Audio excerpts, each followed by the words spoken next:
I watched the Macy's Day Thanksgiving Parade. But because of coronavirus, obviously, it was like the most dystopian thing I've ever seen. It was just like these individual groups of people like walking down with their floats to no one, to no audience at all. And it's just like, oh my God, this is terrifying. Just like these big empty streets and these like people selling corporate advertisement to no one. Oh man, you should have seen New Year's Eve like in Times Square. Yeah, so I figured that was the same vibe. That's what I was going to ask about. Yeah. How was that? It was so weird, man. Like, I mean, so obviously I don't know if this is clear to everyone listening. Neither of us went to either of these events. We watched them on television, but it's like, yeah, we're homebodies. Yeah. So, but the New Year's one, like we turned it on, and I was like, oh, of course, but wow, there's like barely anyone there, and they're all like we kind of looked at it like, wow, this would have been like the perfect year to go. Yeah. It's like there's no one there. You could actually enjoy it. And you wouldn't have to, like, stand there and pee your pants. Man. Yeah, but you would have had to do a bunch of tests probably to get in. Yeah, I mean, obviously I would. If there was ever a year that I was going to go, that would be the year, and I still wasn't going to go. So, yeah. No interest in a claustrophobia simulator. So did they try to, like, keep it like the same, because that's what they tried to do with the Macy's Day Parade, and that's what was so creepy about it. It's like they pretended like it wasn't like just an empty street, even though like they were still all waving the whole time, right? Mm-hmm. But they were waving to no one. Oh, okay, yeah, that's even creepier. Yeah, because I mean, it was so creepy. There was people, but like it was very, very minimal. I mean, like it looked like. It looked like somebody had snapped their fingers on the Infinity Gauntlet, and it was like that kind of situation. I was like, all right, there we go. I love it. I love that kind of stuff. It's so dystopian. Oh God, this whole year, I mean, the past year obviously has just been, I mean, this year got started off pretty fucking hot. Well, yeah, I mean, it's like, round 2, right? I mean, no signs of slowing down so far. So we'll see what there is to come.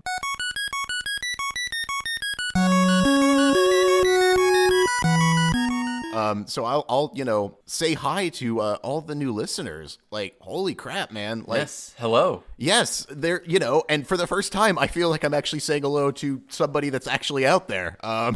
So yeah, we had a flurry, for us at least, of activity like over the past like month or so, and like people are actually finding this podcast. So welcome all. Glad to have you. I hope you keep listening. It's gonna be a fun ride through 2021. So I hope you stick with us. Yes, I am indifferent. You can listen or not listen. Do whatever you want. But if enough of you listen, I might convince Steven to actually like engage with the burgeoning community on the Reddit, which currently has a population of 1. If that population continues to grow, maybe I could convince Steven to comment once in a while on a throwaway account. Never. Otherwise, I'll just constantly be his mouthpiece for forevermore. Yeah, that's fine. Yeah, you can be my mouthpiece. I don't want to muddy the waters here. I'm coming in pure and hot. Did you actually check the subreddit to see? No, okay. I don't even know what it's called. When people ask me, "Oh, what's your subreddit?" I know you have a subreddit now. I go, I don't know. It's in the description of every single podcast. Nobody should. Oh well, I've never downloaded a single podcast, so there you go, right there. But like, if you go to the site, like it's in the. What's the site again? It's Two Brothers. It's Two Brothers. Okay.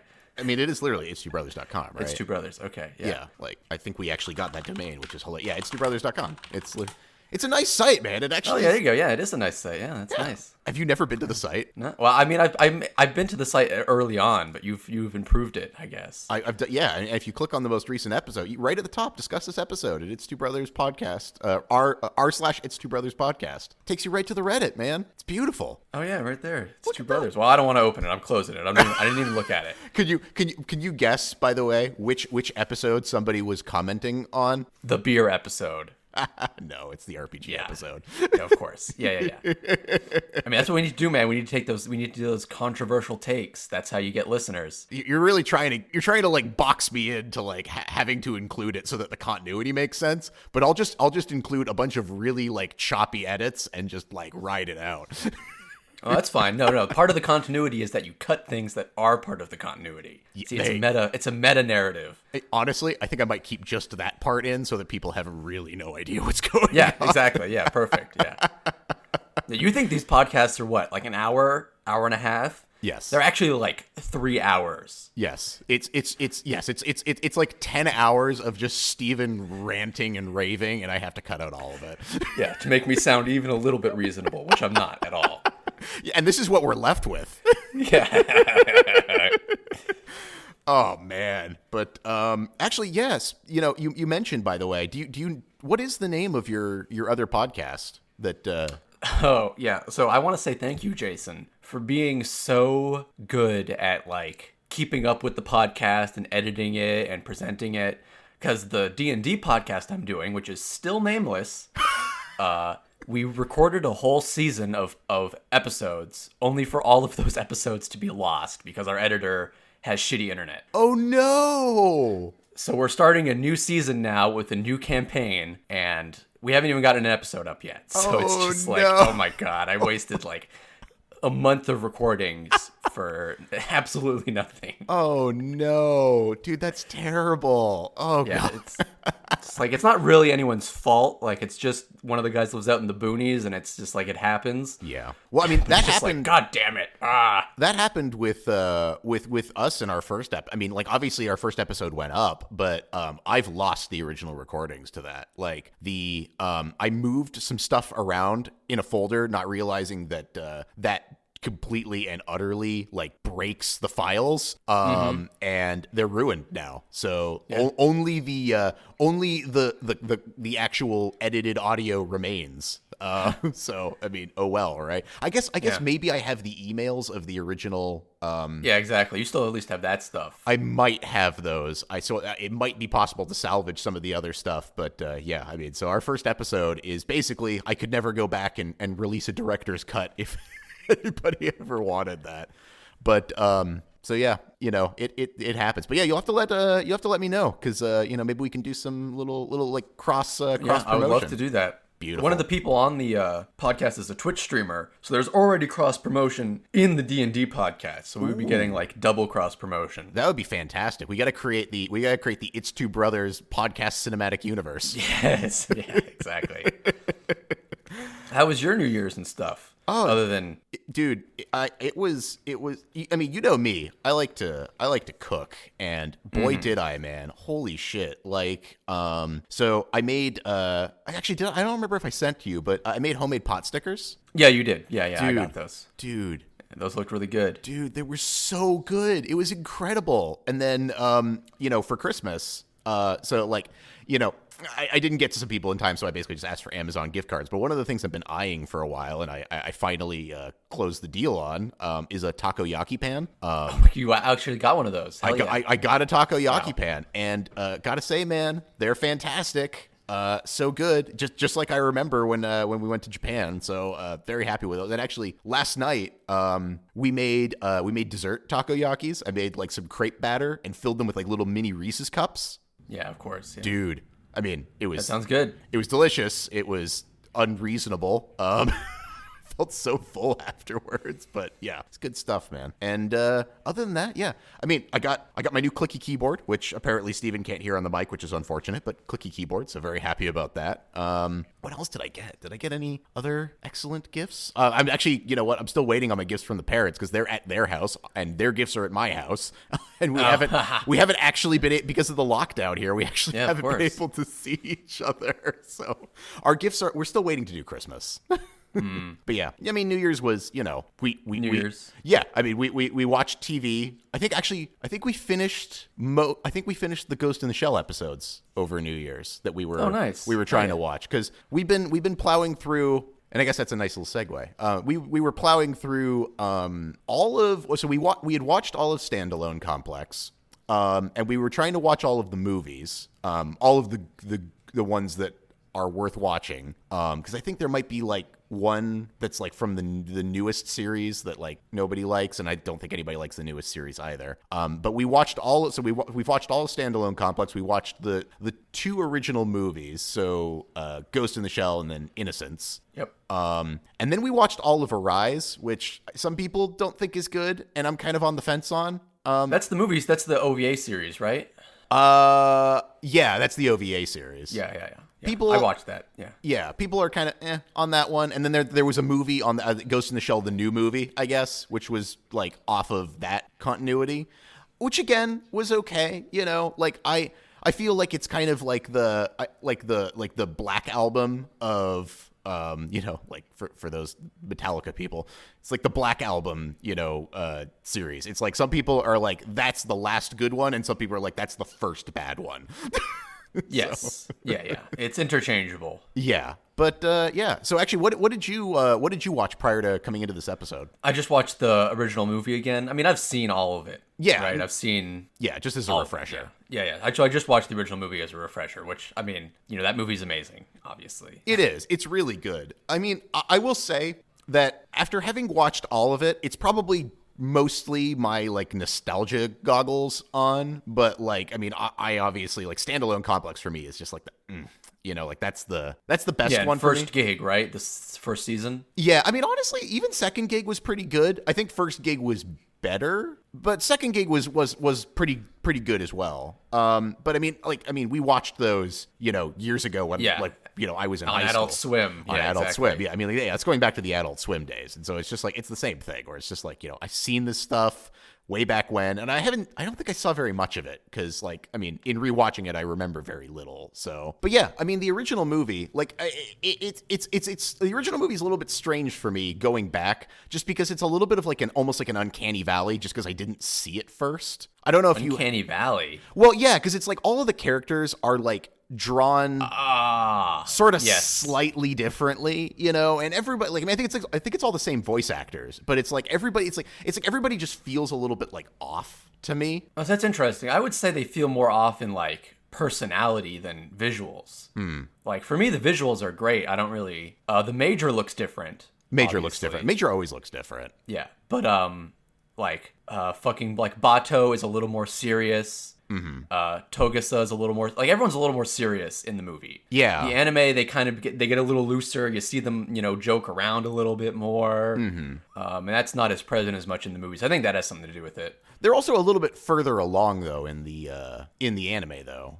Are they not? Yeah, well, it's a different because it's a different continuity. Yeah, but it's like, because I mean, like, I guess in the Ghost in the Shell continuity, like in the movie continuity, it's like, I mean, Section 9 basically kind of ends sort of at the movie. Yeah, exactly, yeah. But it is. Like, it's like everybody's a little bit more serious. Everybody's characterization is just a little bit different than I expected, but it's got all the same stuff. And, like, I feel like it can't be, I feel like, obviously this one kind of kicked off it's not a Ghost in the Shell series if the Major doesn't at one point or another completely rip her arm to shreds trying to tear off the hatch to a tank.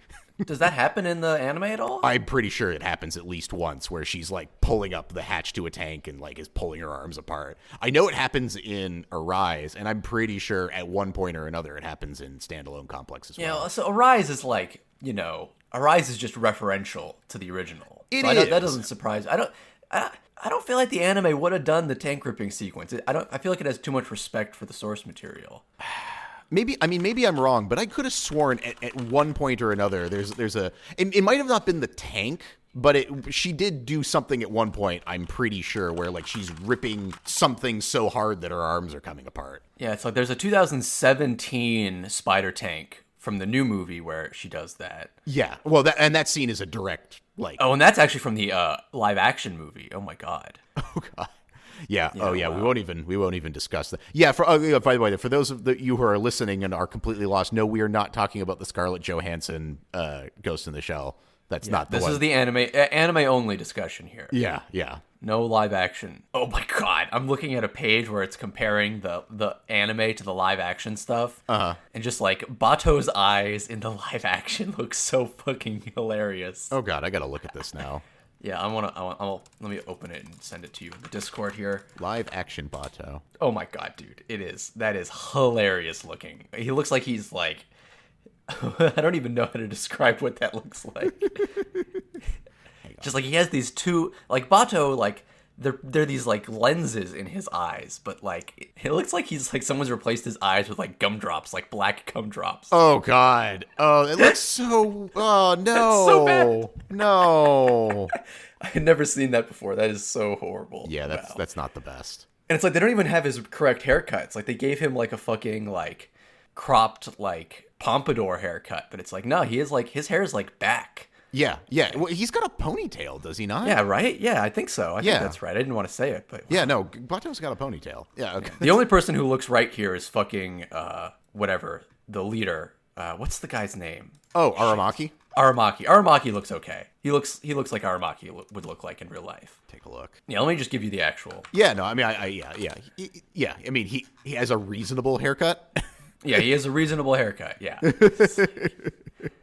Oh yeah, remake versus differences. Yeah, man. I don't know. They is it unnecessary to make that movie. It was unnecessary. See, I think my favorite Ghost in the Shell movie is the anime movie, like the TV series movie, Solid State Society. Yeah, that was really, really good. Solid State Society. That's my favorite one. Solid State Society. Yeah, I mean, honestly, like, yeah, and again, like, I don't know if it's just like having seen the original and having that be the Ghost in the Shell that's like burned into my mind, but it's just like, you know, it just hits the right notes for me because I'm just like, okay, yeah, this is the Ghost in the Shell that I'm used to and that I like. I the characterization of everybody is like kind of how I like it, and I'm just like, yes, it's good.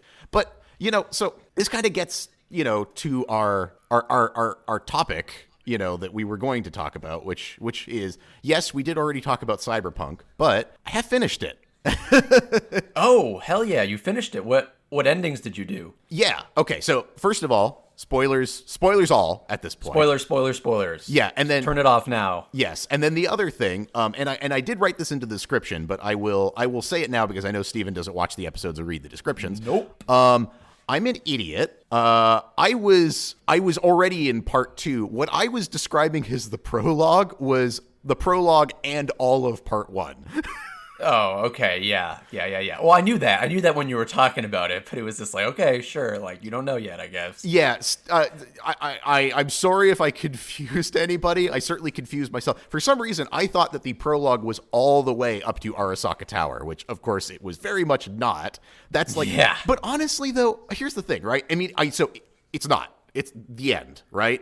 But it really does kind of feel that way because it's like, to me, the game almost doesn't really like start in earnest. Or at least I don't think I did any side missions up until that point. I don't know if you did. No, I didn't. No. It definitely is. In many ways, that is the prologue. I agree with you. Like, other than the fact that it's literally not. Yeah. It does feel like it is the prologue. Yeah. And I mean, like, it's a huge initial chunk of the game. I mean, like I said, I think it's like a good, like, 5 to 6 hours of like the initial game of like part 1 of the prologue in part 1. You know, it's like, and it's got a good pace to it, but like it definitely feels like once you get Johnny Silverhand in your head, like that feels like where the game actually starts in earnest. Yeah, so I kind of knew that going in, that like, because I read a review where it was like, you know, you can do all this stuff without Johnny Silverhand, and it kind of feels like a waste because you could do it with Silverhand. Mm-hmm. And so I immediately on playing the game, I was like, okay, I am just going to push main story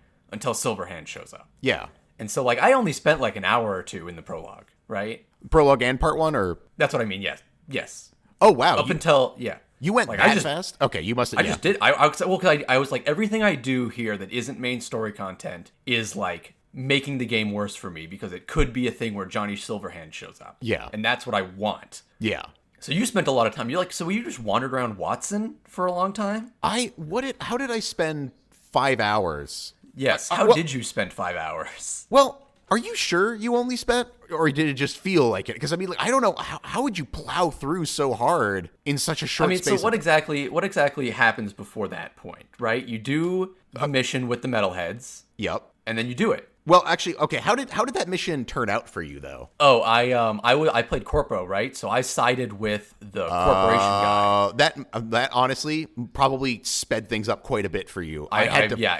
I sided. I didn't so much side with them as I basically I let them know that the corpos were coming, and so I had to fight my way out of the building with them. That's what I had to do. Yeah. You did? Oh. Yeah, but then the lady was arrested because I helped the corporation guy. Oh, the lady was still arrested for me too, actually, weirdly. Okay, so we did the same thing. Yeah, you warned them about the virus. Yeah. Yeah, and so we did the same thing. Wow. Yeah, I don't know. Maybe I just play slower. Yeah, I don't know. Yeah. Because I mean, but there's nothing else after that, right? It's like you go right from there to the Arasaka Tower.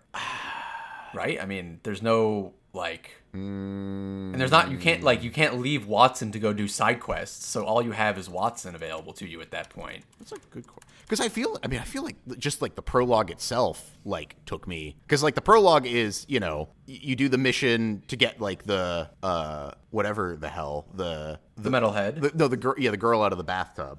Wait, you do that. Actually, wait. You had. I mean, not that it makes that much of a difference, but you probably had a different first mission than me, because my first mission was to steal a car, and your first mission was something else, I'm sure. Oh yeah, my first mission took 5 minutes. My first mission was leave the Arasaka Tower headquarters and then get fired, and then now I'm in the game. Yeah. So it was one long cutscene essentially for me. Yeah.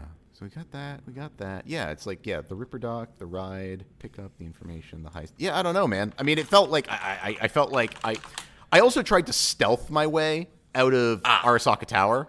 Yeah, see, that's probably more to do with it. I think it's our play style, probably. Yeah, I took my time getting out of Arasaka Tower, and I had to restart several times because I fucked up. So actually, I'm curious, how long was your actual playthrough in total? Yeah, that's a good question. Let me take a look here. Because, as someone who played a close combat, kill everybody, never ever stealth, even once play style, I think I got through the game a lot faster than a lot of people. Yeah, so I am at 78.5 hours. Okay, so you only played, it only took you 14 more hours than I did. So I also did way more of the side content. So you did a lot of the police stuff. Yeah, I did a lot of the police stuff. I've done almost all of, actually, and the other thing too is, did you do all of Johnny's quests? Yep. Oh, okay. I did everything except buy all the cars and do all the blue missions. Oh, okay. Then maybe you did do more side content than me, because I have not finished. Everything.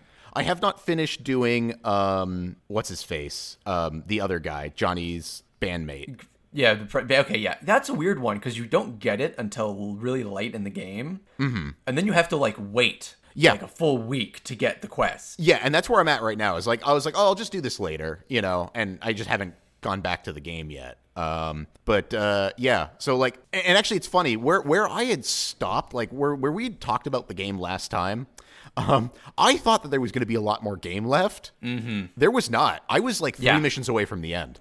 Yeah, I knew. Yeah, because the game feels like that. It feels like, oh man, I'm just building up to get started. And then it's like, okay, now you're done. Yeah, because the missions that I had, I mean, the missions I had left were I needed to talk to the Haitian hackers. Yeah. I needed to do that set of missions. Then I needed to go ahead.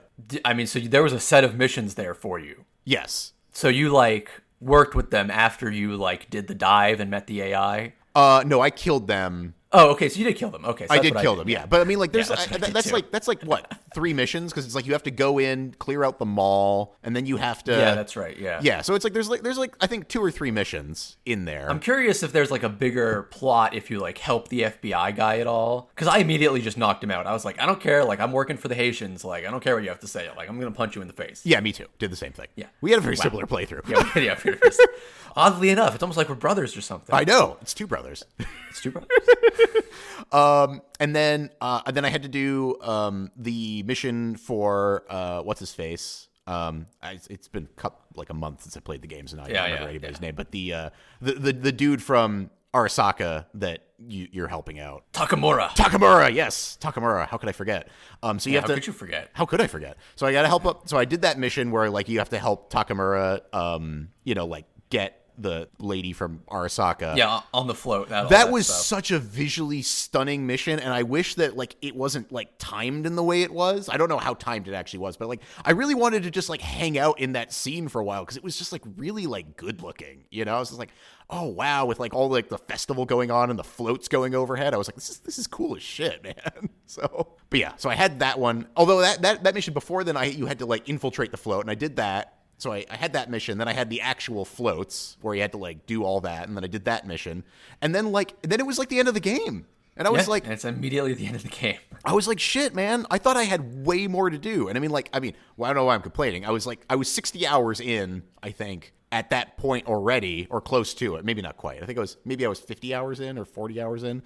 But like, yeah, I mean, I got a good amount of time out of the game. Yeah, there is a tremendous amount of amazing side content for sure. There really is. I mean, like I guess like overall, I was just like, I was really impressed with the like how good all of the side content was. I mean, I sort of expected it because of The Witcher. Well, The Witcher 3 specifically. But like, I mean, they just, you know, they kept that level of quality. And I know I said this last time, but like they kept that level of quality pretty much throughout. And like, I mean, at the point where we had talked last, like I thought I had done most of like the meaty side content, and I didn't even know about like all the Johnny missions, like all those Johnny missions. Yeah. That was like a whole other main quest. Yeah. Panam, Johnny, the cop, Judy. Yeah. So you did the crucifixion quest then, right? Yeah, that one was great. Yeah, that is probably that might be my favorite quest in the whole game. It was so unexpected. That's exactly why. It was just like, oh, I'm just going to do this simple little gig real quick, and then I'll be on my way. And it's like, nope, you're in a main story mission now, essentially. Yeah, it was like, oh my God. And you know, I don't know about you, but like, did you come across really any like game-breaking bugs? Just one. I mean, game-breaking is a strong word, but I ran into one bug. It's during the Johnny quest line, actually, so you might not have done it yet. Or no, it's not the Johnny Quest line, I guess. It's the Johnny Quest. I don't remember what they're called. They're like this like revolutionary guy that's like sending messages on the net. Yeah. Yeah.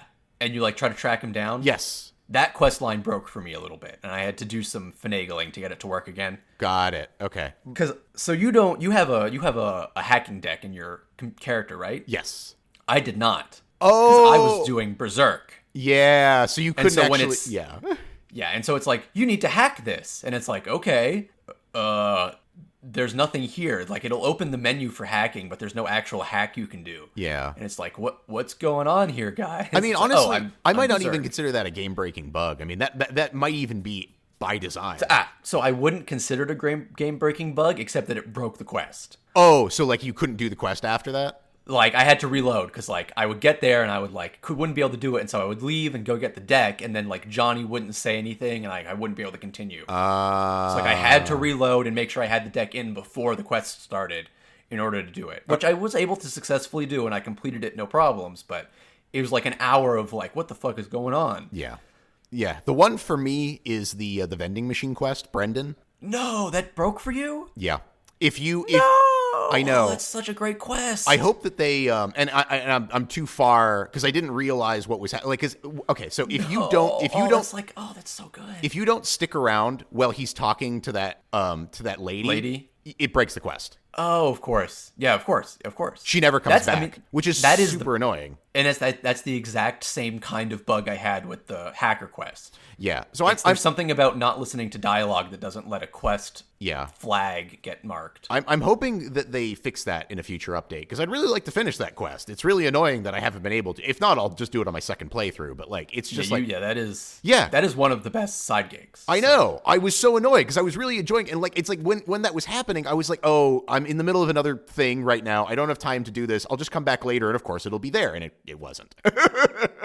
So very frustrating. I'm hoping that they fix it. I'm hoping that they realize it's broken. But I'm sure a million people have said something about it. But the reason why I bring up game-breaking bugs, though, because, and again, the console versions of this game are broken, and I think that there is no, I think that there's no argument to that. But in terms of the PC version, I think the game is pretty remarkably like well put together considering, but and the reason why is because so right after Cyberpunk, I decided to get a monkey off of my back that's been bothering me for a really long time. Is I bought all the Fallout 4 DLCs years ago. Oh yeah, and I was like, I should finish these. And then after Cyberpunk, it was still early in Christmas break, and I was like, I have nothing but time. I'm like, let me just sit down and do Fallout 4 and just finish it, right? So this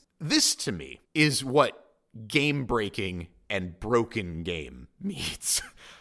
I boot up Fallout 4 and it immediately crashes to desktop, almost instantly. And for the life of me, could not figure it out.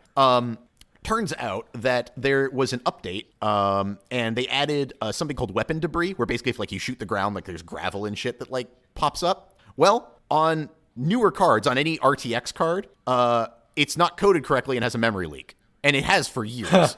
It has for years. God. So basically, and so I was in combat. Not in combat, but I was near combat. I was near a turret, and if I walked out of the room, the turret would start shooting. Yeah, so the turret would immediately start shooting, and blow everything up. So I had to turn weapon debris off, otherwise the game would just instantly crash to desktop. And I'm like, this has been a problem for years.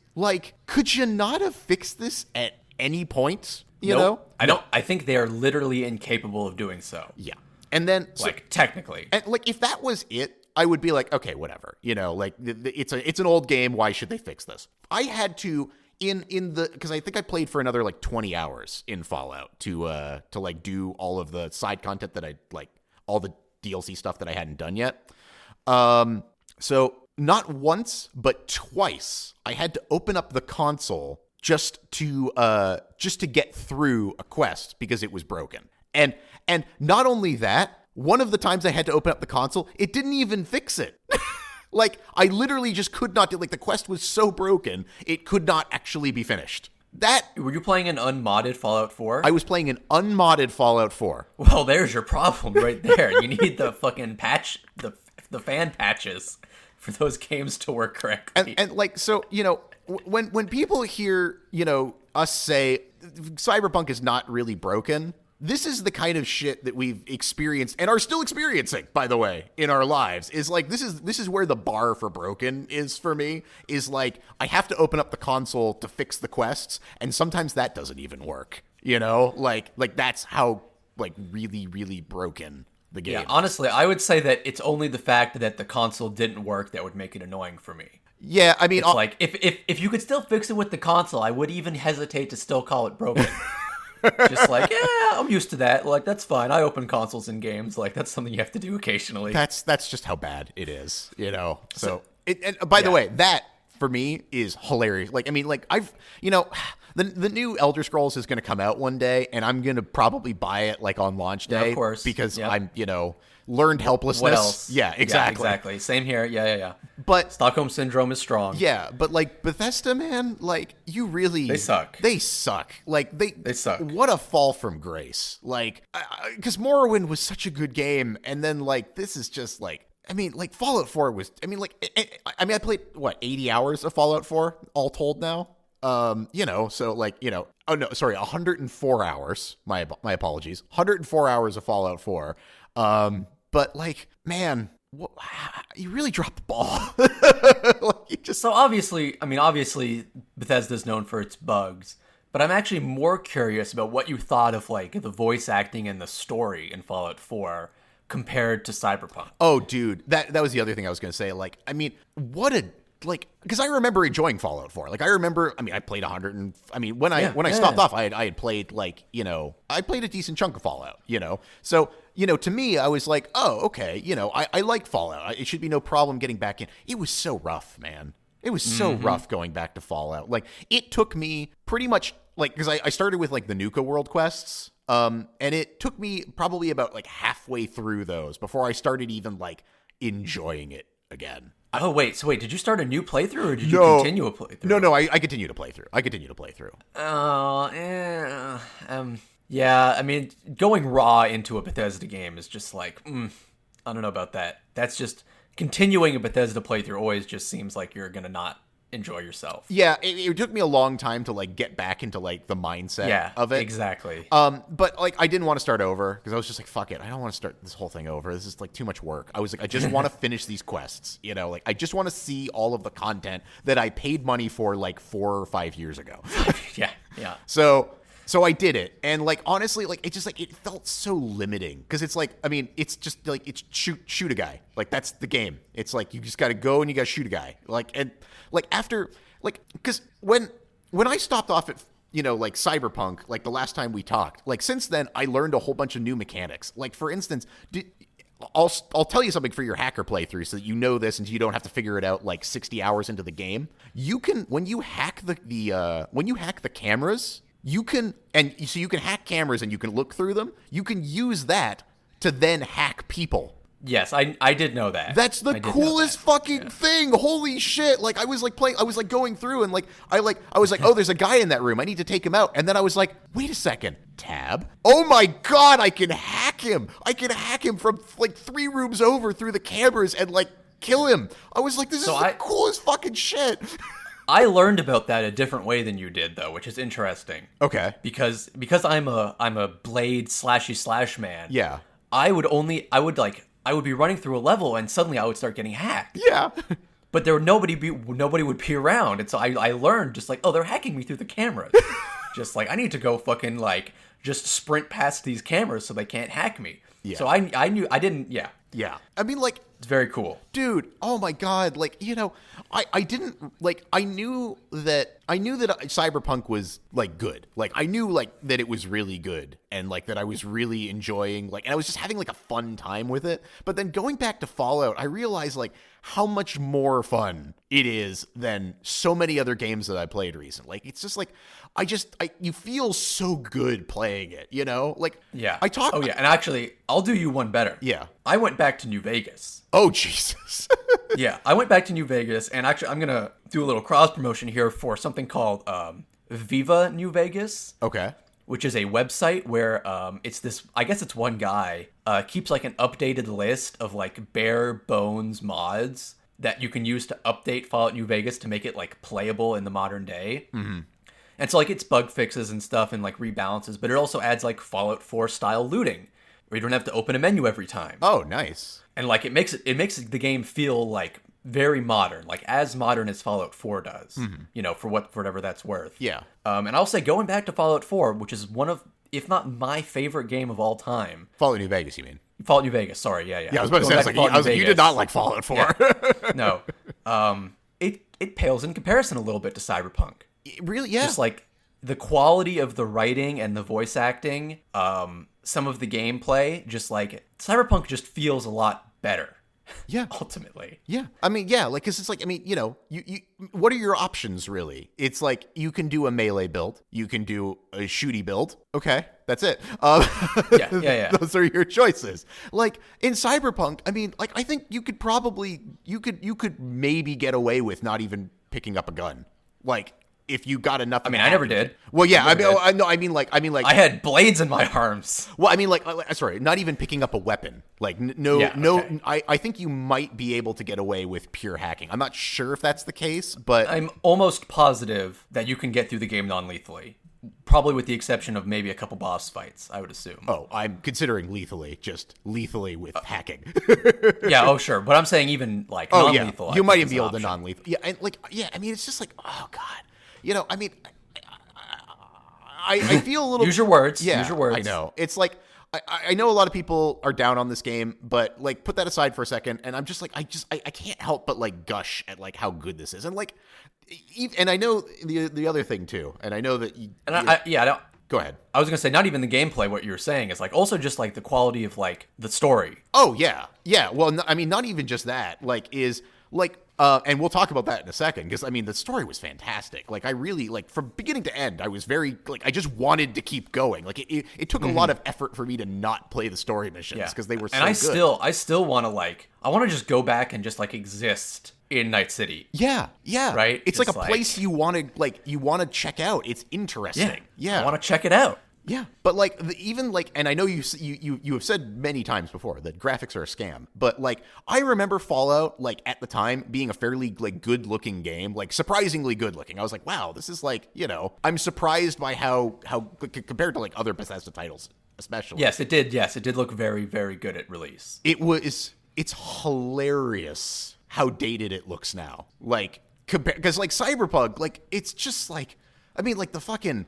Like the quality of like the facial animations and like the character models and like it's just like I'm just like fuck man, like this is an achievement, like here's my question actually for you.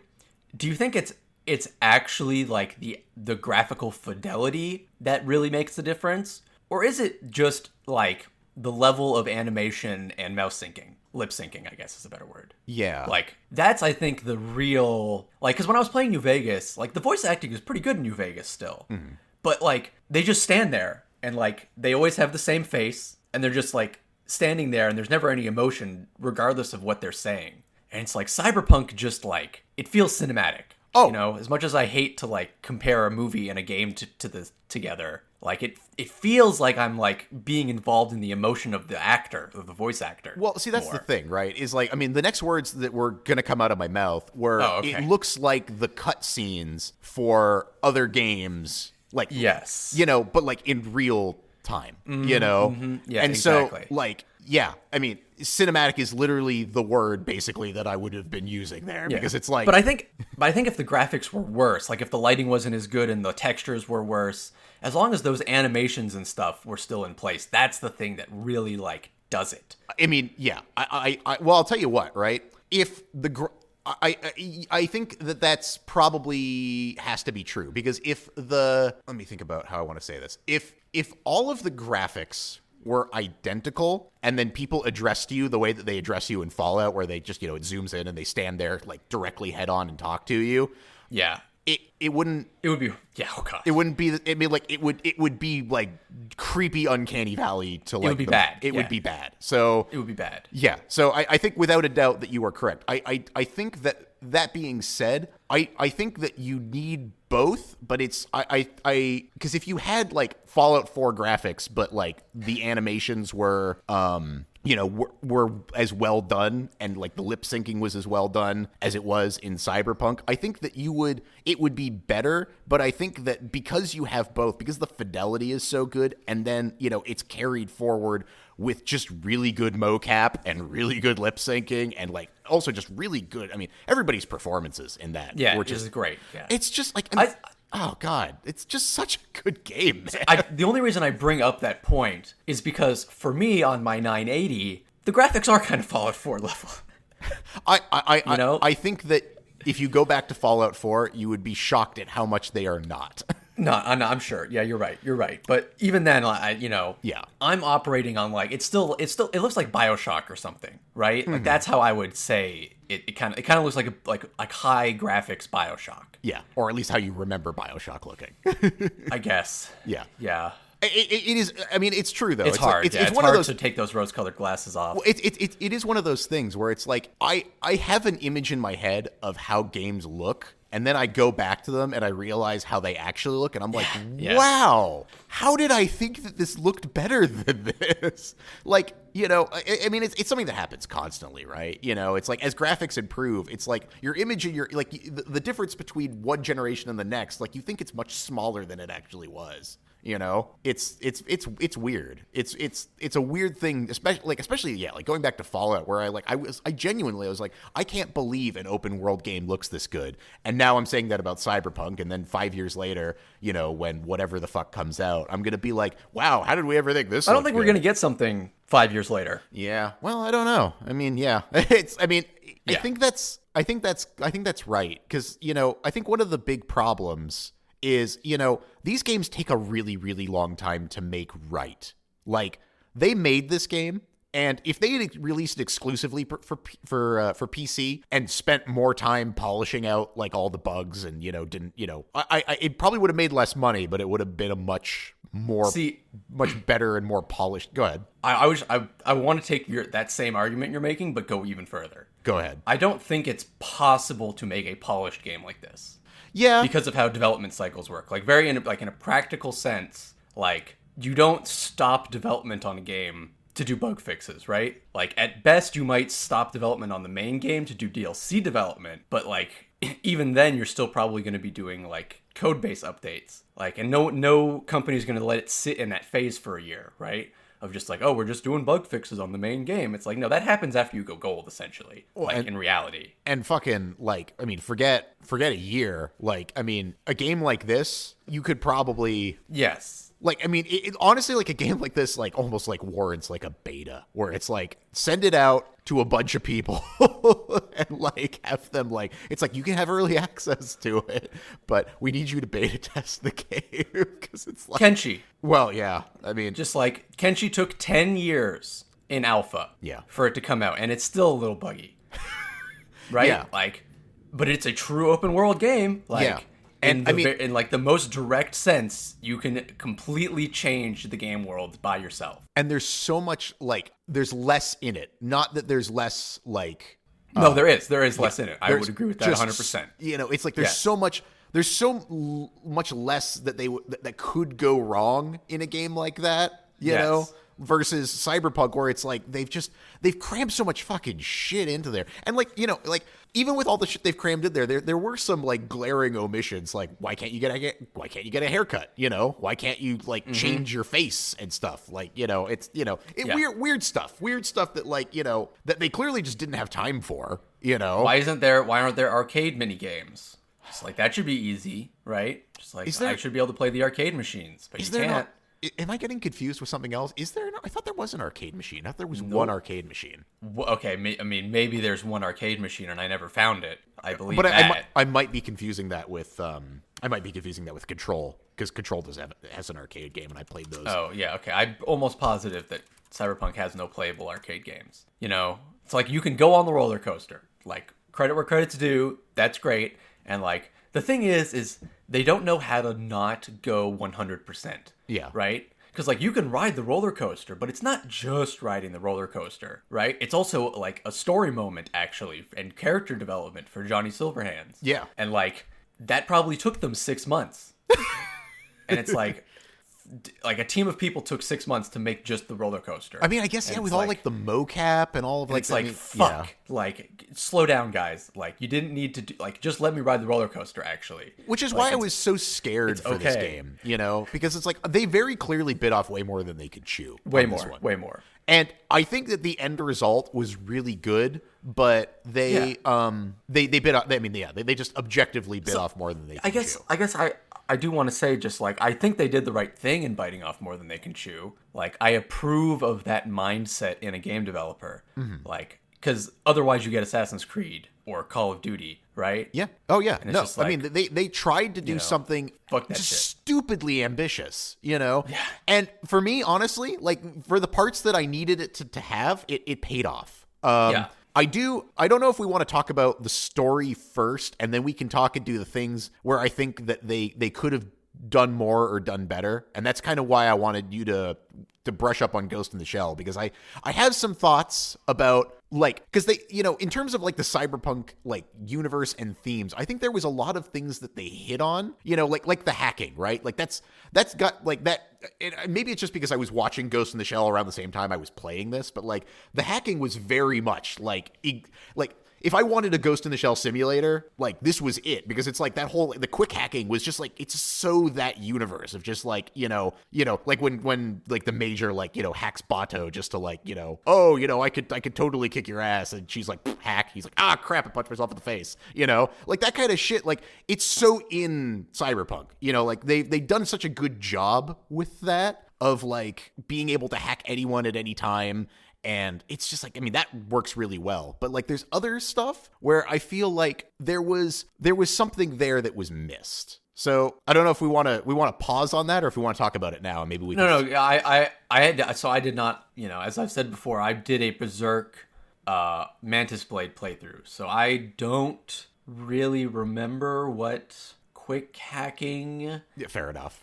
What? It's like just a menu, right? Ultimately? Yeah, well, I mean, so the quick hacking is actually the thing I think they did really well. But one of the things that I see this a lot too, actually, in like in a lot of Cyberpunk games is like there's this whole, and I mean, so it's a big theme in Ghost in the Shell, right? You know, of like losing your humanity as you become more and more a cyborg. You know, like that's a big So you know about like how cyber psychosis is actually a mechanic in the like regular pen and paper iteration, right? No, I didn't know that, but that makes a lot of sense. That's what you're getting at, right? Is that you think like that should be part of it, and it's like, well, it is. Like they just didn't include that part in the game. Yeah, and I think that was especially since it's referenced a lot in the game, I think that was, and I understand that like a lot of this stuff is like, how could they have like included all of this stuff? Some stuff had to be cut. So I get it. I know why they cut it, but I feel like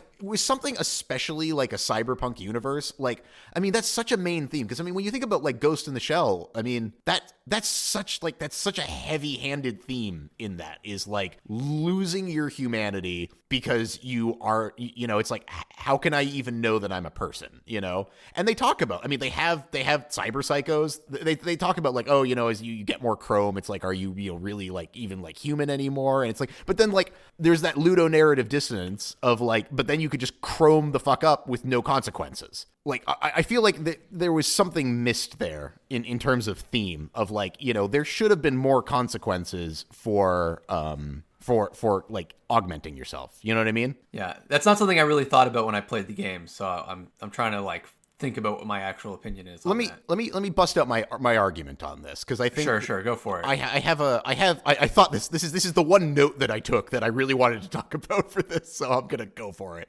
Is like, because this game in a lot of ways has a lot of similarity to Deus Ex for me. And the thing with Deus Ex, especially the new one, is, again, there's that ludonarrative dissonance of like, you know, you have Jensen, who is like, oh, I didn't ask for what? No, I just your point is very well taken already. Like, it's like you're a fucking like, you know, gigantic slasher blade killing machine. Yeah, exactly. And you're like, I didn't ask for this, but hook me up with some more blades, baby. You know, it's like, you know, it's so poorly done. You know, it's like, and I love Deus Ex. It's a really good game. I really enjoy it, but like they also really dropped the ball on that whole like concept of like the balance between making the game fun and making you feel like you are allowed to have those upgrades, and like talking about how horrible they are and how you're losing your humanity. It's like, it doesn't mesh. And it's like, if you're going to do one, you shouldn't do the other. It's like you either do both or you do neither, you know? So the game that I think that comes to mind that really like nailed this concept well, and I feel like they could have taken some inspiration on this, is Prey. I don't know if you ever played it. Mm-hmm. No, love Prey, definitely. Yeah, I've definitely played Prey. And so for those of you who are unfamiliar with Prey, the basic, I mean, like, not getting into too much, but basically like you're on a ship that's been like invaded by like an alien species, and you're able to, you know, like splice your DNA essentially with like the alien species to get more power. And as you continue to do that, you become less and less human. And like I didn't do a playthrough that has it, but like one of the things that, and they talk about in the tooltip, so this is not spoilers for anything, is like as you add more alien DNA, eventually the turrets that normally identify you as human and don't shoot you, once you cross a certain threshold, turrets will start shooting at you. And like, that's the kind of shit. It's like, it doesn't need to be huge, but it's like, there should be some, like maybe characters react slightly differently to you, or maybe certain like quest lines get like, you know, opened up or locked away depending on how much, you know, how much chrome you have, or like your decisions like maybe are locked into certain, I don't know.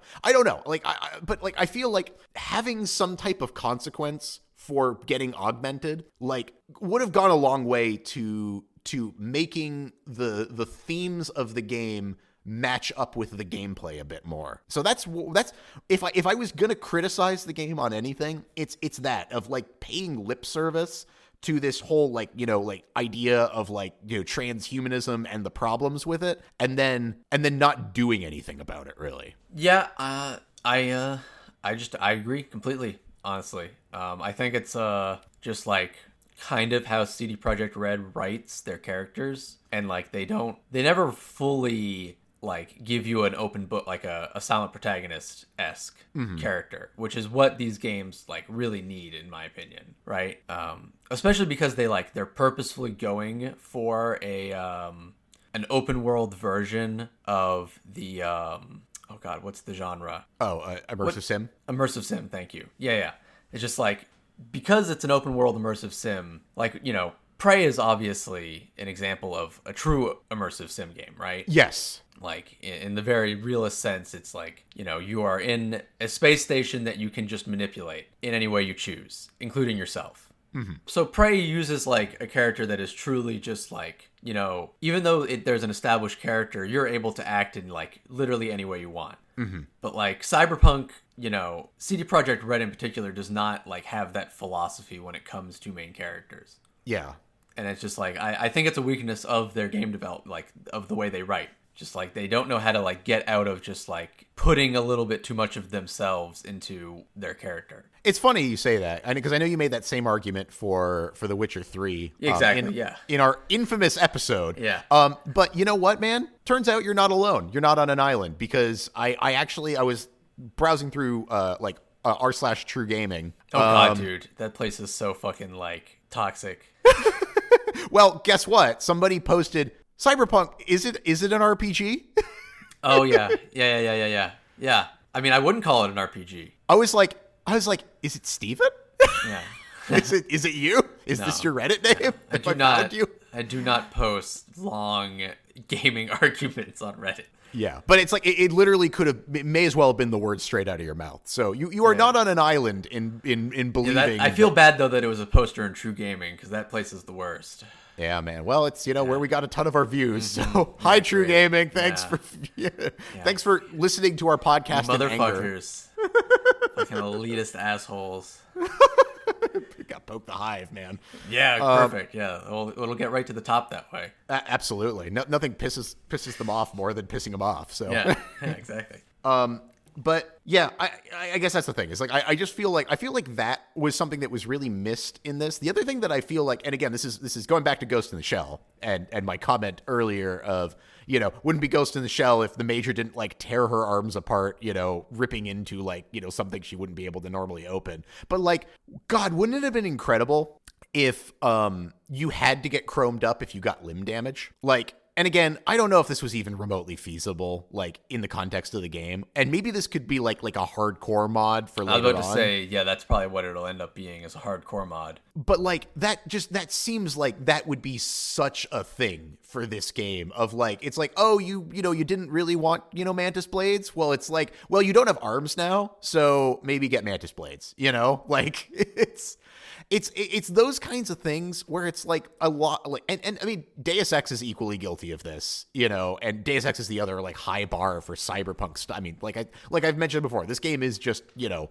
Deus Ex open world version basically. And like it commits a lot of the same sins that I think Deus Ex commits. Still is a good game, still is a great game, but just like I think so many other games have done that idea of like consequences and like reasons for getting like augmented, because like it's such a theme of cyberpunk, but like it gets kind of like pushed to the side in favor of like, you know, like corporatocracy and like some other stuff. But like that's kind of like, because that's what cyberpunk really focuses on, it seems. It's like you know, wealth, like wealth disparity and like kind of like corporatocracy versus, and it's like hammered home throughout the story, but like versus like all of like the transhumanism stuff that like is talked about a lot, and it's just not part of the thread of like what the game is. Like it's just talked about, but it's not actually woven into like the gameplay itself.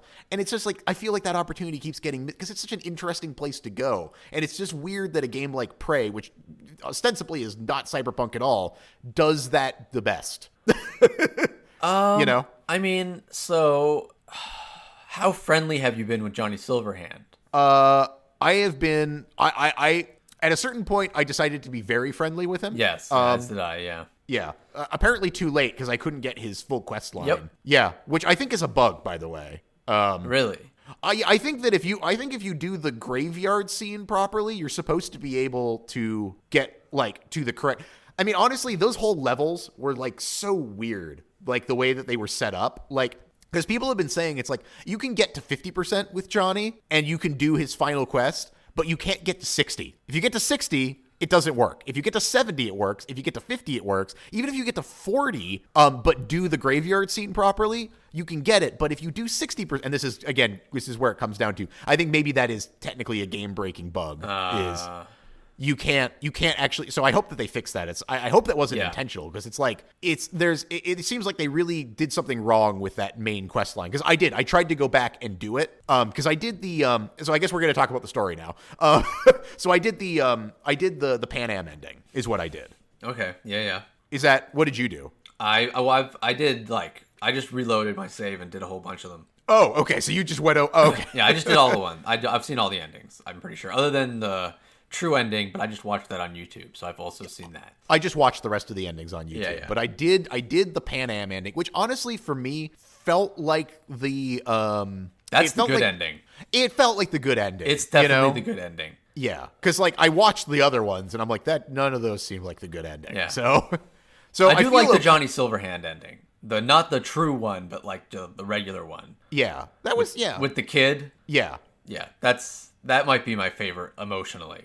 Mm-hmm. But yeah, I mean, I think for your character, I feel like the Pan, it's as good as it can be. Without a doubt. You go off and live your life, and there's maybe some slight glimmer of hope that they might be able to. It's the only one where you might actually live. Yeah.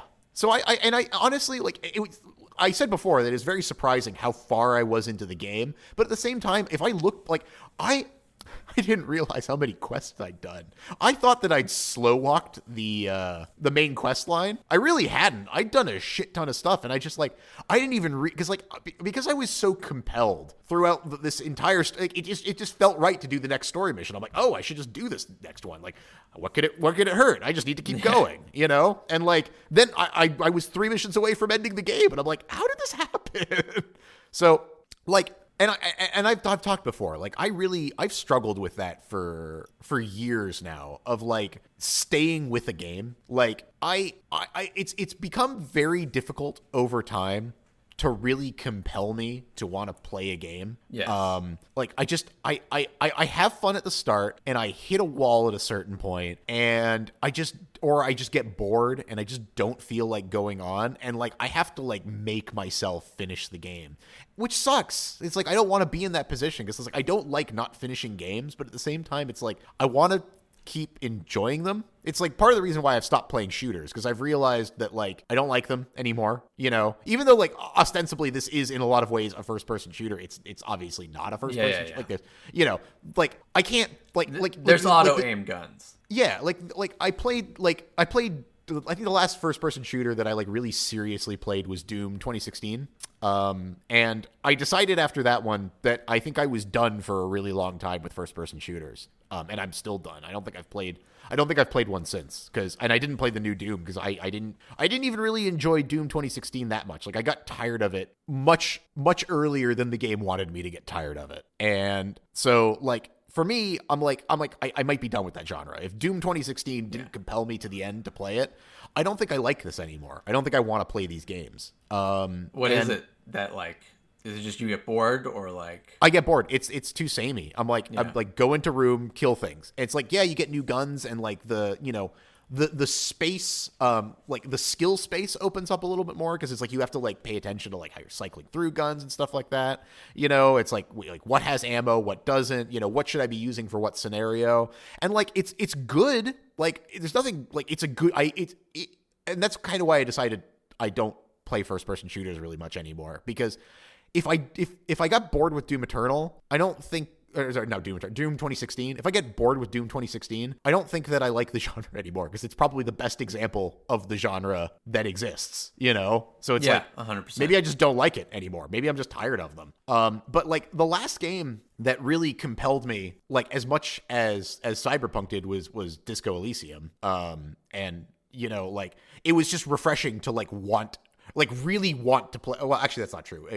Half-Life Alyx was actually the one before Disco Elysium, but still, it's few and far between. It was nice to want to just blaze through a game again and want to do all the side content, versus something like Far Cry, where I was at a certain point, I'm just fuck it, I'm finishing the game, Whereas this game, I was like, ooh, man, can I delay it a little bit more so I could do a little bit more side missions? And like, even when I finished the game, I ended up going back and doing even more side missions because I was like, no, I want to keep going. This is so good. So it's like, well, you know, it's what I always say. It's just like gameplay, you know, combined with choice is like what truly makes a game like shine. And just like that's where Cyberpunk like does a very good job of like not only having a lot of choice within the gameplay, which is excellent, but also like making the story interwoven with like the gameplay itself in a way, right? Is it fair to say for you that you like in between story choice and gameplay choice, that like if you have to pick, you are very much about gameplay choice? Yeah, like because that was I think that was your big problem with The Witcher, right? Is like no matter what, you're a Witcher. You only really have and you're gonna like you're always gonna save your daughter. Like at least Fallout 4 lets you kill your dad, right? At the very least, like it gives you that choice. Like you don't have to be like, okay, yes, like weird like grandpa father, let me follow all your orders. Like no, I'm just gonna shoot you in the face, you evil motherfucker. But like, because like in The Witcher, it's like you basically fight with swords and you have your signs and that's it, and that's like the space. Yeah, and the signs like never really get to the point where they completely replace your sword. Yeah, they augment. In Cyberpunk you could do any game. Yeah, you can be a fucking wizard. Yes. Yeah. And so it's just like I approve immediately. Yeah, I had a feeling because it's like I know that you are down on The Witcher significantly, and I feel like I think as you pointed out earlier, this game is similar story wise in the sense that like you have some choices, but you are fairly I guess you're fairly established. You're not as railroaded as The Witcher, but like you are somewhat railroaded. Yes. You know, I mean. They couldn't shake their bad habits as they tried to, like, and I appreciate that effort, and it's enough to make me like it. But they did not overcome their bad habits of just like making what should be a blank slate to a certain extent into a character. Yeah. And like, you know, obviously The Witcher is like an established character, so like by choosing Geralt, they kind of like had to make him established. Yeah. But, you know,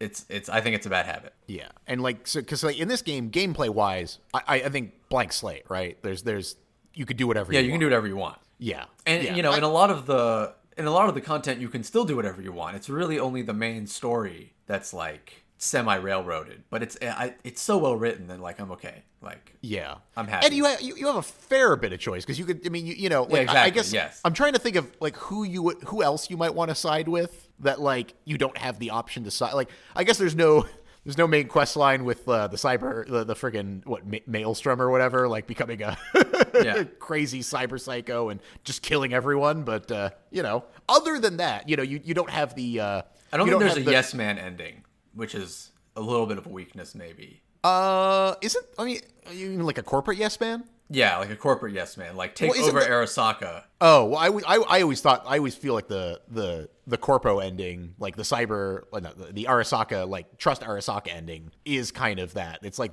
you trust them and you get fucked over, you know? Yeah. It just didn't let you like do it, which again is just like, you know, they love having like a definite ending, like they like writing their story. Yeah. And I think to some degree it does make the stories better. But yeah, for sure. It's a trade-off. Mm-hmm. Yeah. But yeah, so I mean, okay. So now that I finished the game, it's weird. It's weird how short the game felt versus how like actually long it was. I don't know how you felt about like how did you feel about like the length of the story campaign? Did you feel like it was way too short? I could have used like double. Okay, cool. I feel less crazy because it's like I wanted more, you know? Like I feel like there was I don't know if there was more to do. Oh, shut up, Google. Google's like, I feel less crazy. I feel like there was more that I want. I don't know where else they could have gone. I just give me more, you know, like I could have used a longer story campaign. Yeah. I mean, I've seen this on the Cyberpunk subreddit. So, you know, take it with a grain of salt, but like the montage, right? That you get, like they would have been nice to do that myself. You know, I think that I disagree with that. I think that I wanted more with like Johnny Silverhand forward. Like the stuff beforehand, Yeah, like yeah, that's true. I like that it was like a fake out of like, I mean, it's not really a fake out because it's like it's in all the trailers, but like Yes. it's like a fake out of like, oh, you know, Jackie's gonna be with you the whole way through, and then he dies. You know, it's like that felt like the pacing of that felt nice, and I like that. I just wish that I just wish there was more. And I also like it, I'll go back to it really quick, but it's like those percentages that you have, like I wish that like those made more sense. Like, yeah, those never made sense to me. Because it's like none of them ever really get to 100%. I guess the one that gets to 100% is like your street cred, but like it's like your relationship with Johnny, it's like you can get it to 70 and your like closeness to dying gets to 40. Like, yeah. It's like a I weird feel like system. I just like it makes me wonder how much was cut to get this game out the door. A lot. It's got to be a lot. Like I wonder how much we'll get as DLC, you know, like if any, cuz it's like I just like I really like, I mean, I am never going to complain about a game that I spent 80 hours on, you know, except for Fallout 4, but and all the other games that I complain about. Yeah, a lot of them, yeah. 80 to 100 Yeah, exactly. hours Yeah. Let's bump those brakes maybe. Yeah, I'll never complain except for all the games that I complained about. But it's like, so it's like, I mean, I can't reasonably say that 80 hours is not enough game, but it's like, and it's like, I would rather be left with wanting more than get tired of playing the game. But my God, do I want more of this game? You know, it's like, but just pump the brakes, make it right. Like, you know, without a doubt, I think we'll get a Moon Casino DLC. Oh yeah, why? Yeah, I want to go to the moon. Which is probably also when we'll get access to the spaceport island. Yes, makes sense. There's the casino area that we don't have access to. The stadium, you mean? No, the casino. I know the stadium you're talking about, but there's also like a desert casino area like off onto another corner of the map that you can glitch into. So like that is definitely a DLC area because it's like it's way too complete to not be something they're gonna like add later. Mm-hmm. So yeah, I mean, I think we'll get barbershops. I hope so. Did you have any like bugs aside, like did you have any issues, things that like, I mean, so we talked about the space, like obviously like the cut content, but like did you have any like kind of like thoughts on like improvements or issues with the game? I mean, there's like plenty of like UI improve, like the mini map obviously needs to be fixed. Oh God, the driving, that's a huge problem. Driving is fine. No, driving with the mini map. Yeah, driving with the mini map's a problem. That's for damn sure. Like you can't. Actually, that and the first person height in the cars. I don't know if you had that problem. Yes, it's a little low. It just, it's GTA 4, right? Yeah, it's a little low though, because it's like it is low. You have Silverhand's Porsche, right? Yep. That one's fine. I can drive that one in the car. Yeah, that one is very. It's also slow though. So is it slow? It's very slow. It has like most cars can go like 160 to like 200. That goes like 130, I think. Oh wow! I mean, honestly, like it's weird. It feels fast. Like I drive it a lot because I like it, but it feels great because it's not like you play with a mouse and keyboard, obviously, right? Yes. So it's just like you can only go full pedal to the metal or full stomping on the brakes, right? There's like no... Yeah, there's no in between. Yeah, so it's just like the slower a car is, the better it feels. Yeah. Is kind of the rule. Yeah. But I drove around in the Batmobile for a long time, and that always felt fine to me. Even in the inside view? Yeah, I only drove first person ever. I switched to driving cars in third person, but I still drive motorcycles in first person because motorcycles are perfect. In fact, I mostly drive motorcycles anyway because it's like that. I mean, those are way better. Yeah, dude, that Kusanagi bike is fantastic. It's it's perfect. So good to drive. Like, well, because it's as long as a car, so it's like it's the best of both worlds. Oh man, yeah, I know. I mean, like. The bikes were actually. I wish I had known that Kusanagi bike was as good as it was because it's so cheap. Like I would have bought it way earlier because I was using Jackie's bike for the longest time, which is still a really good bike. It's a great bike. Second best. But oh my God, that one, dude, it's so good. Yeah. Yeah. No, and honestly, like the driving in this game was like it was decent. Like it's fine. It was functional, you know, like it's better than a lot of open world games. You just have to recognize that you're actually driving like a 20-foot boat when you're in a car. Yes, especially when you're actually driving a 20-foot boat, like that, like like that 6-wheeled monstrosity thing. That you oh my God. Yeah. Just like, that's a cruise ship. It is. It literally, it's a fucking barge. Yeah. You just have to visualize it correctly. It's just like, no, I can't actually make that turn because I'm actually 20 feet long. Yeah, exactly.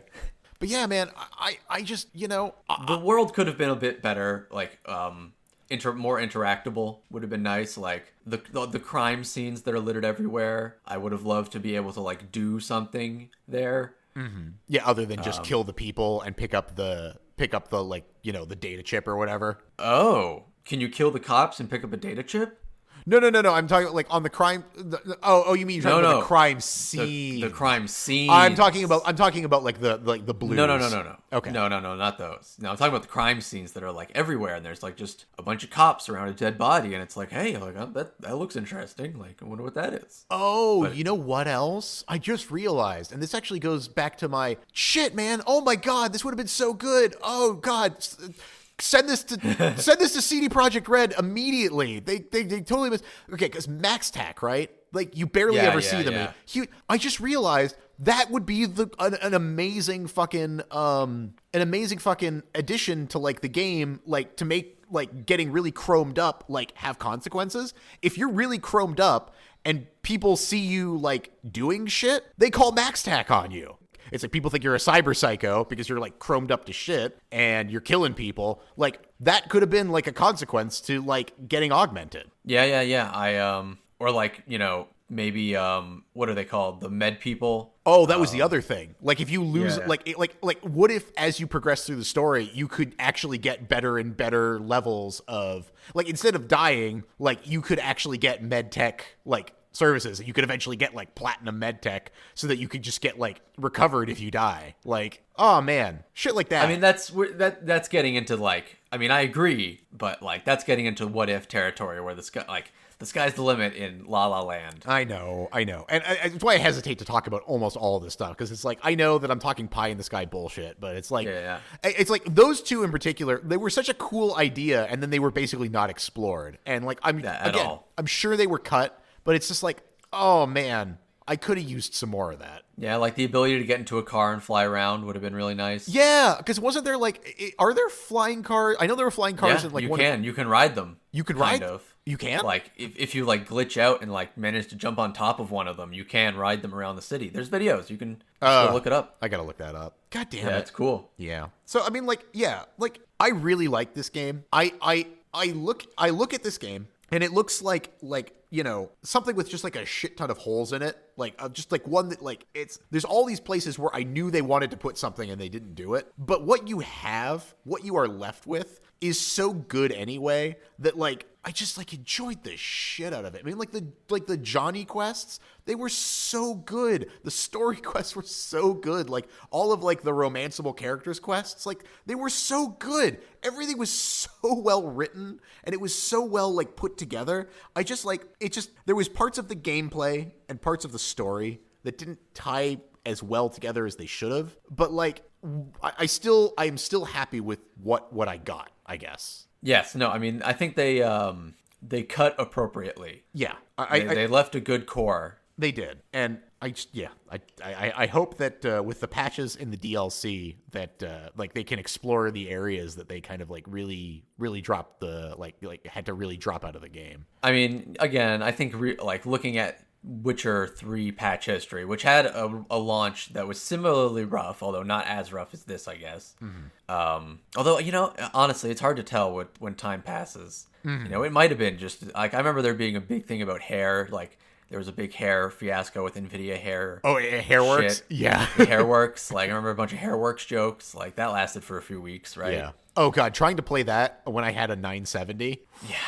I bet. Oh, man. It was so weird, actually, because, like, I got, my new computer and my new monitor, and like I went from like, because I went back, I played the DLCs on my new computer and my new monitor, and like I had a 970 and a 1080p monitor, and I went from that to having like a 2K G-Sync monitor and a 1080 Ti, and it was just like, it was like night and day. I went from running the game at like 20 to 30 FPS to running the game at 144 FPS and like extra resolution, and like I was like, wow, this game is really nice looking once you actually strip away all the bullshit. Because I refuse to run a game at anything less than like maximum settings, even if my computer doesn't do it. Wow. I'm that's a moron. Really terrifyingly. Yeah, I was going to say that's terrifyingly stupid. Oh, it's terrifyingly. I refuse. I'm like, I will take a frame rate drop if it means that like the game looks better, and that's why I keep having to spend money on computers, because I refuse to compromise. So, I also, like, to a certain extent, I agree with you in that I will take a frame rate drop for a certain level of graphics. Yeah. But, like, I'm okay with, like, 40 FPS with, like, medium settings if I need to. Although I usually don't have to go that low. Usually medium puts me at 60 anyway. Yeah. I'm one of those people that can deal with 30 FPS. It's not really that big of a deal for me. Like, I would rather not, but, like, I came from the console era, man. Like, 30 FPS was just how it was. So it's like, to me, it doesn't bother me. Like, it's like, it's way better when it's not, but like, I'm perfectly happy to deal with 30 FPS, but like, I don't think there's anything wrong with 30. Yeah. It's, although that being said, I feel like I got better at combat once I actually had the extra frames. Like, it made a huge difference in like, timing and stuff. So, Yeah, I wonder if that's a problem I had, because I definitely wasn't running it at 60. Yeah. Honestly, like running at 144 FPS, like combat's like buttery smooth. It's so good, like, So. Yeah. I don't mind a little bit of, as I've said many times, I don't mind jank. It doesn't bother me. So yeah, it never affected they had a much better game balance than Witcher 3. Yeah. Which was nice. You're like the Elsa of Eurotrash. The jank never bothered you anyway. Yeah, that's right. It's 2021 and I'm doing a Frozen reference, and I'm never looking back. I'm never looking back. That's late. That's a little late. Oh man, I'm the king of late. Wow. Oh, wait, one more thing. Please, CDPR, if you're listening in the, you're not, but if you are, please fix the traffic going into the city from the Badlands. Like, either remove the shitty traffic God decals at the entrance, or put actual traffic in. Yeah. But please do one of the two. Yes. Pick A or B. I don't care which, but what don't care which. Your compromise is bad. It's very bad. It works for looking at the city from far away, but it does not work for the Badlands. There is no traffic out there. You never run into it. Please do not do. Just please don't do it. Oh man. So okay. I guess like final thoughts on Cyberpunk. What I think you kind of expressed most of them last time, but go ahead. Yeah. We kind of been repeating ourselves to a certain extent here, but I guess that shows just how like it was a very powerfully emotional game, I think. And it was also mechanically very satisfying, and if you can like look past the numerous bugs and play it on PC, you should check it out. Yes. Maybe when it's on sale. I'm very sorry if you bought this game on console. I hope you managed to get a refund, and if you have a PC that is like even remotely good enough, I have a 980 non-TI and like an i7 44K or something, right? Just like mid-range as mid-range gets. Just like, and it runs fine on my computer. Yeah. You'll be fine. Yeah. So if you have that, buy this game on PC instead. Like, yeah, it's really fucking good, and you're really like I think a modern gaming laptop could probably still run Cyberpunk comfortably. Ooh, I don't know about that, but it's possible. Have you not checked out like my one of my roommates has a modern gaming laptop, and it's more powerful than my PC. It should be able to run Cyberpunk. Fair enough. Honestly, my laptop, because I bought a gaming laptop like a couple years ago, and honestly, it might be more powerful than your PC too. It might be exactly. Yeah, let's say don't underestimate those things. It's fair enough, man. It's fair enough. All right, man. Well, What about you? Yeah, so Cyberpunk. I think that as I said last podcast, if Half-Life Alyx had not come out last year, this would have been my game of the year. And after finishing it, I have not changed my opinion on that. This game like ruined other games for me because it was so good. Like I said, when I went back to Fallout, it like kind of ruined Fallout 4 for me for how good it was. Like I forgot like how not good everything else is in comparison to this. You know, like this game is like playing a movie in the best ways. Like not in like the Kojima way where it's like you're mostly just watching a movie. It's just a movie. Yeah, and then you play like 10 minutes. Like this is like literally like playing a movie from a first person perspective, like in all the best ways possible. It's like everything that I ever dreamed of like games like 10, 15 years ago of like, oh, like when they show those trailers that, you know, were obviously pre-rendered. Like this is like a million times better looking and like more immersive than all of that. And it's all of the elements that I love about like Deus Ex and stuff like that. Like all of the immersive sim shit that like just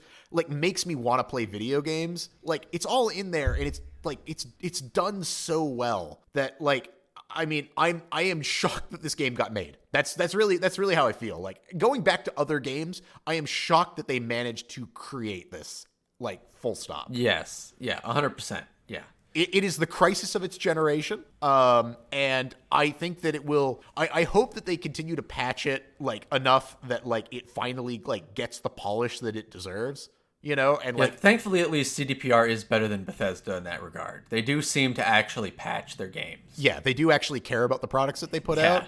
Yeah, unlike Bethesda. Yeah, Bethesda, Jesus Christ, man. Like, yes, you have my money. Yes, I will buy the next Elder Scrolls immediately, but fuck you, man. Come on, you jerks. Like, make it run. Make fucking weapon debris run on RTX. I have a 3090 in my computer and it crashes to desktop, you assholes. Yeah, my video card is more stable than yours for Fallout 4. Yes, Ooh. your video card can run max weapon debris. You could probably run max Fallout 4, and I can't. And I have a card that's like 3 generations after yours. Yeah, that's what computers are for you. So anyway, that's how I feel. Bethesda, God damn it. CD Projekt Red, man, just like, you know, I need you to pull a No Man's Sky on this one and really just, you know, like, you know. Yeah, update this game for the next 10 years. Yeah, you know. Pull a GTA. I mean, you know, people are like, you know, still pissed at this game to a certain extent, obviously, but like, I'd be okay with them pulling a fucking GTA 5 online. You know, just like this is just the game they do for the next 10 years. Yeah. I mean, hell, man, like I love this world. I love the characters in this world. I would love more characters. I would love more time in this world. I would love to, if they updated Cyberpunk for the next, you know, 10 years, I honestly would be content with it. And honestly, I mean, I know I'll probably eat my words if we're doing this podcast in 10 years, but like, I think that honestly, like this might even like hold up graphically for a long time.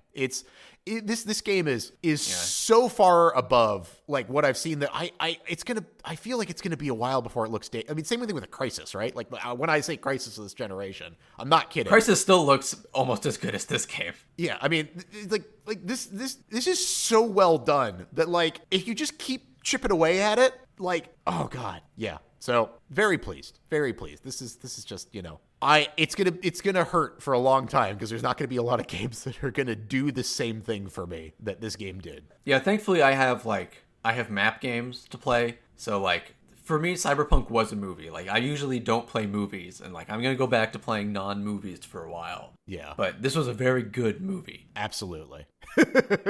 Is that a recommendation? Cyberpunk 2077. It was a very good movie. Yeah, exactly. So yeah, all right. Yeah, we kind of, this was just Cyberpunk Part 2 as it turns out. Yeah, sorry for, you know, sticking too long on one thing, but I think this is one of those ones that was worth a double header. So, you know, thanks for sticking with us on this one. And yeah, it's out of our systems now at the very least. Yeah, we'll talk about something else next time, we promise. Yeah. Or not. Oh, no! No, we will. We will. Please, let's do something else. All right.